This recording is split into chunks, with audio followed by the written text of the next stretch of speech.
Hello students, welcome to प्रिपरेशनपुर। आप सभी का प्रिपरेशनपुर में बहुत बहुत स्वागत है।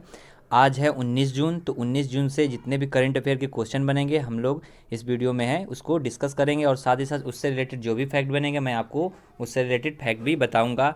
और इसकी जो पीडीएफ है उसको आप जो है डिस्क्रिप्शन में जाकर और टेलीग्राम चैनल ज्वाइन कीजिए, वहाँ पर मैं पीडीएफ दे देता हूँ। तो देखते हैं फर्स्ट क्वेश्चन। फर्स्ट क्वेश्चन दिया हुआ है कि हाल ही में सस्टेनेबल गैस्ट्रोनॉमी डे कब मनाया गया। When has sustainable gastronomy day recently been celebrated. तो इसका जो ऑप्शन हो जाएगा वो हो जाएगा ऑप्शन डी। अभी जो है 18 जून 18 जून को जो है ये सेलिब्रेट किया गया है। अब देखिए, ये जो सस्टेनेबल गैस्ट्रोनॉमी डे है ये आखिर मनाया क्यों जाता है।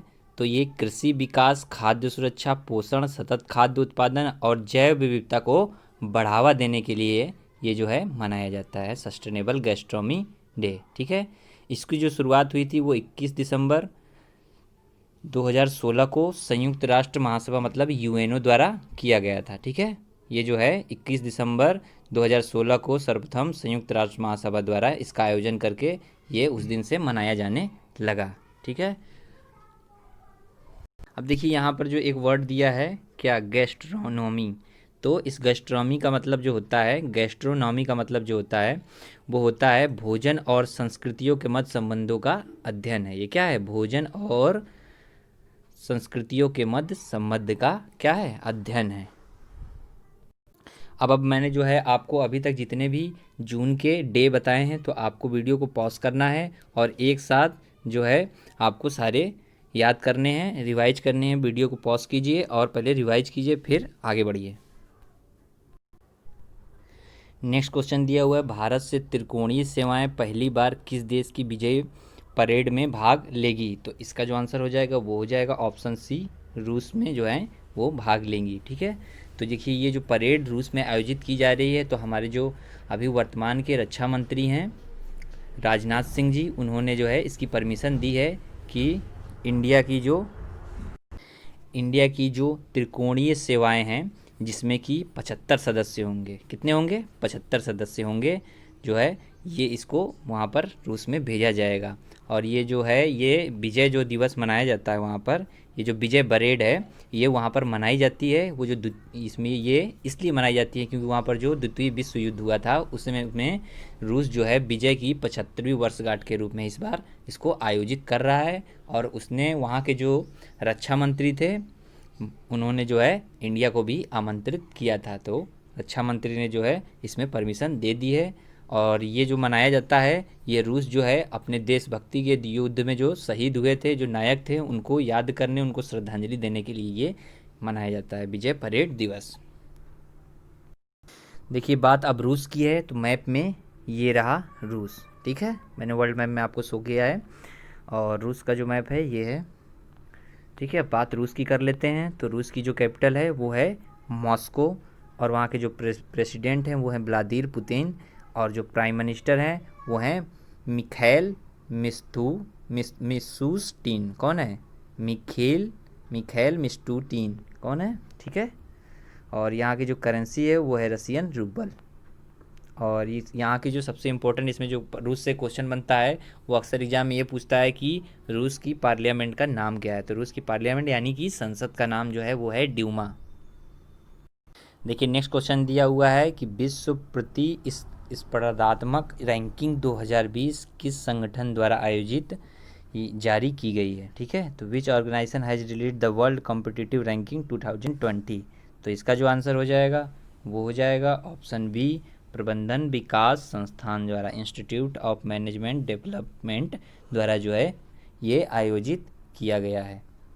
ठीक है, प्रबंधन विकास संस्थान ने जो है ये 16 जून को ये रैंकिंग जो है जारी की है। और इसमें जो टॉप पे रहा है वो रहा है सिंगापुर। सिंगापुर जो है 2019 में भी जो है पहले स्थान पे था, और 2020 में भी वो पहले स्थान पर ही है। और अपना देश भारत जो है वो 2018 में 44वें स्थान पर था, 2019 में 43वें स्थान पे था, और 2020 में भी वो 43वें मतलब 43 स्थान पे है।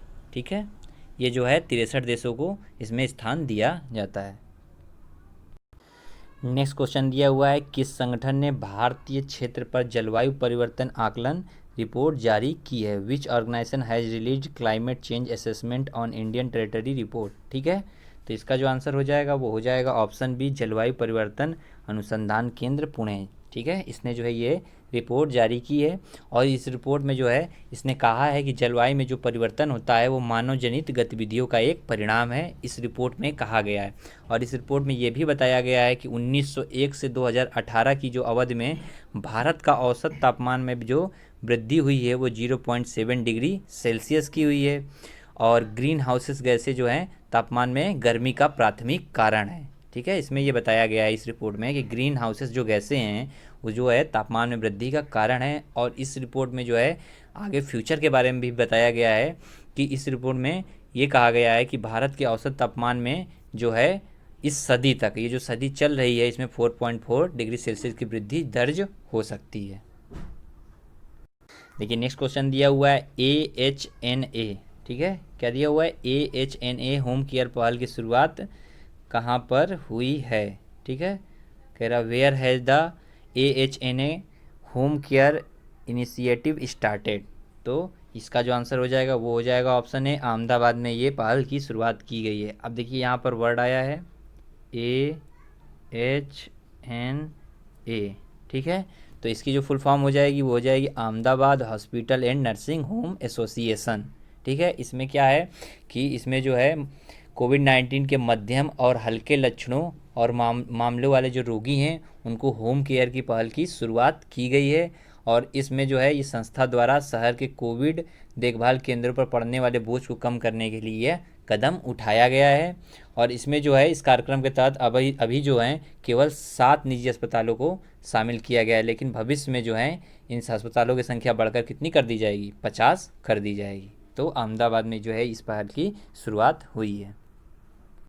नेक्स्ट क्वेश्चन दिया हुआ, किस संगठन ने क्षेत्रीय कार्यालयों से ऑनलाइन दावों के निपटान की सुविधा शुरू की है? Which organisation has introduce online claim settlement facility from regional offices. ठीक है, तो इसका जो आंसर हो जाएगा वो हो जाएगा ऑप्शन सी, कर्मचारी भविष्य निधि संगठन, एम्प्लॉयज प्रोविडेंट फंड ऑर्गेनाइजेशन। क्या होती है इसकी फुल फॉर्म?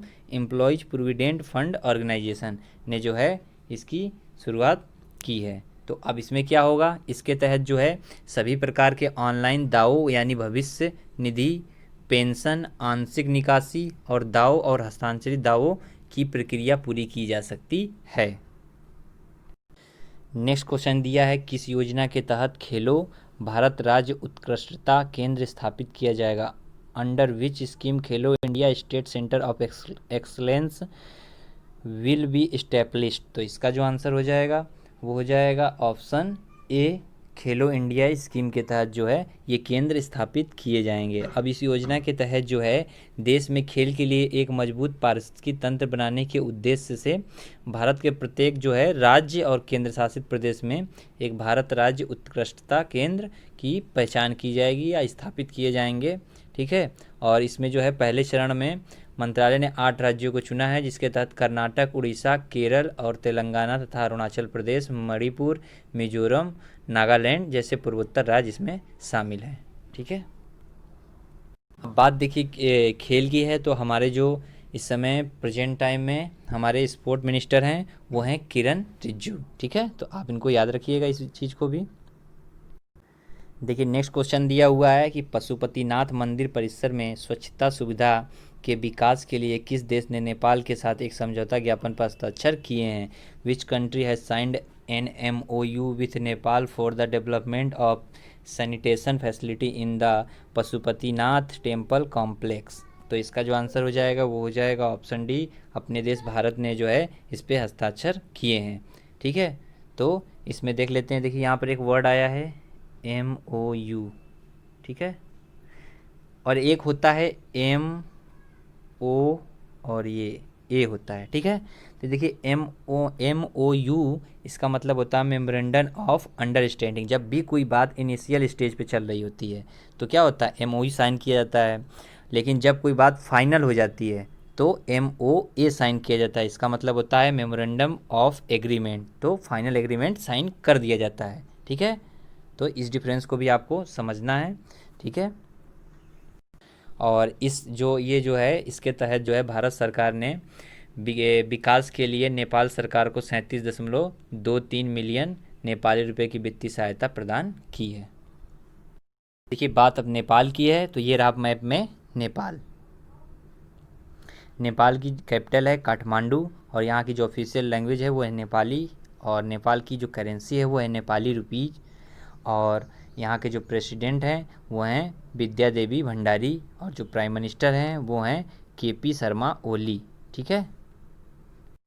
नेक्स्ट क्वेश्चन दिया है, हाल ही में चौथे एशियाई पैरा गेम 2021 की मेजबानी कौन करेगा? Who will host the 4th Asian para game 2021 recently? तो इसका जो आंसर हो जाएगा वो हो जाएगा ऑप्शन बी, बहरीन जो है हाल ही में एशियाई पैरा गेम 2021 की मेजबानी करेगा। देखिए बात अब बहरीन की है, तो ये रहा मैप में बहरीन। ठीक है। बहरीन की जो कैपिटल है वो है मनामा, और यहाँ के जो प्राइम मिनिस्टर हैं वो हैं खलीफा बिन सलमान अल खलीफा, और यहाँ की जो करेंसी है वो बहरीन दिनार है। देखिए नेक्स्ट क्वेश्चन दिया हुआ है, हाल ही में किस राज्य ने 18 जून को मास्क दिवस के रूप में मनाया है? Which state recently celebrated June 18 as a mask day? तो इसका जो आंसर हो जाएगा वो हो जाएगा ऑप्शन बी, कर्नाटक ने जो है अभी 18 जून को मास्क दिवस के रूप में मनाया है। और ये जो मनाने का जो उद्देश्य रहा है वो ये रहा है कि लोगों के बीच मास्क, सैनिटाइजर और हाथों को साबुन से धोने, सामाजिक दूरी बनाने को लेकर जागरूकता फैलाना है। ठीक है। इसका उद्देश्य क्या है? इसका उद्देश्य है कि लोगों को जागरूक करना, क्योंकि अभी हाल में देख रहे हैं कोविड-19 काफ़ी फैला हुआ है। ये बात कर्नाटक की है, तो ये रहा मैप में कर्नाटक। कर्नाटक की जो कैपिटल है वो है बेंगलुरु, और इसकी जो स्थापना हुई थी 1 नवंबर 1956 को, और जो यहाँ के चीफ मिनिस्टर हैं वो हैं BS येदियुरप्पा, और जो गवर्नर हैं वो हैं वजुभाई वाला। हाँ देखिए नेक्स्ट क्वेश्चन दिया हुआ है, क्वेश्चन नंबर 11, हाल ही में केंद्र सरकार ने किस राज्य से गरीब कल्याण रोजगार अभियान की शुरुआत की है? Recently from which state did recently central government start the poor welfare employment campaign? ठीक है। तो इसका जो आंसर हो जाएगा वो हो जाएगा ऑप्शन सी, बिहार से जो है इसकी शुरुआत की गई है, और इसकी जो इस अभियान की शुरुआत जो की है वो की है हमारी जो वित्त मंत्री हैं श्री निर्मला सीतारमण जी द्वारा शुरुआत की गई है, और इसका जो उद्देश्य है वो प्रवासी मजदूरों की मदद करने तथा उनको रोजगार अवसर प्रदान करने के लिए इस अभियान की शुरुआत की गई है। देखिए बात अब बिहार की है, तो ये मैप में रहा बिहार। बिहार की जो कैपिटल है वो है पटना, और इसकी स्थापना हुई थी 22 मार्च 1912 को। देखिए यहाँ से एक इम्पॉर्टेंट क्वेश्चन बनता है कि बिहार दिवस कब मनाया जाता है, तो अक्सर एग्जाम में पूछता है, तो आपको अभी याद कर लेना है। बिहार दिवस जो है 22 मार्च को बिहार दिवस मनाया जाता है। यहाँ के जो चीफ मिनिस्टर हैं वो हैं नीतीश कुमार, और जो गवर्नर हैं वो हैं फागू चौहान, और यहाँ पर जो नेशनल पार्क है वो है वाल्मीकि नेशनल पार्क, और यहाँ का जो नेशनल ट्री है वो है पीपल। नेक्स्ट क्वेश्चन है, हाल ही में किस राज्य ने अपने कृषि उत्पादन विभाग का नाम बदला है? तो इसका जो आंसर हो जाएगा वो हो जाएगा ऑप्शन सी, जम्मू कश्मीर ने जो है अभी अपने कृषि उत्पादन विभाग का नाम बदल दिया है। अब कृषि उत्पादन विभाग का नाम बदल दिया है, तो उसका नाम क्या कर दिया है? तो उसका नाम कर दिया है कृषि उत्पादन एवं कृषि कल्याण विभाग। मैं फिर से रिपीट कर रहा हूँ, जो है उसे नाम बदल के क्या कर दिया है? कृषि उत्पादन एवं कृषि कल्याण विभाग। देखिए बात अब जम्मू कश्मीर की है, तो ये रहा मैप में जम्मू कश्मीर। ठीक है। देखिए जम्मू कश्मीर जो है 31 अक्टूबर 2019 से जो है केंद्र शासित प्रदेश हो गया है, और यहाँ के जो लेफ्टिनेंट गवर्नर हैं वो हैं गिरीश चंद्र मुर्मू, और यहाँ पर जो है वो डल लेक है, झेलम रिवर है, गुलमर्ग वैली है, और सोनामार्ग वैली है, और अखनूर फोर्ट है यहाँ पर। देखिए यहाँ से जो है जम्मू कश्मीर की आपको स्थापना भी याद रखनी है। जम्मू कश्मीर की जो स्थापना हुई थी वो हुई थी 26 अक्टूबर 1947 को, लेकिन जो है अभी जो है 31 अक्टूबर 2019 को ये केंद्र शासित प्रदेश बन गया है। अभी वर्तमान में 28 स्टेट हैं, यानी कि 28 राज्य हैं, और 8 जो है केंद्र शासित प्रदेश हैं वर्तमान में। देखिए लास्ट वीडियो में जो मैंने आपसे क्वेश्चन पूछा था वो पूछा था हाल ही में किस शहर में फिर से पूर्ण लॉकडाउन की घोषणा की गई है, तो काफ़ी लोगों ने जो है इसका आंसर कमेंट करके बताया है और उसके बारे में भी लिखा है। तो आपको भी जो है जो भी मैं क्वेश्चन ऑफ द डे में क्वेश्चन पूछूं तो उसके बारे में आंसर देना है और कमेंट करके बताना है। ठीक है। तो नेक्स्ट क्वेश्चन है, क्वेश्चन ऑफ द डे में आपके लिए कि हाल ही में खेल रत्न पुरस्कार किसके लिए नामित किया गया है। ठीक है, तो who has been nominated for the Khel Ratna award recently. तो आपको जो है इसका आंसर जो है बताना है और साथ ही साथ उसके बारे में भी कमेंट करके लिखना है। ठीक है, ओके, थैंक यू।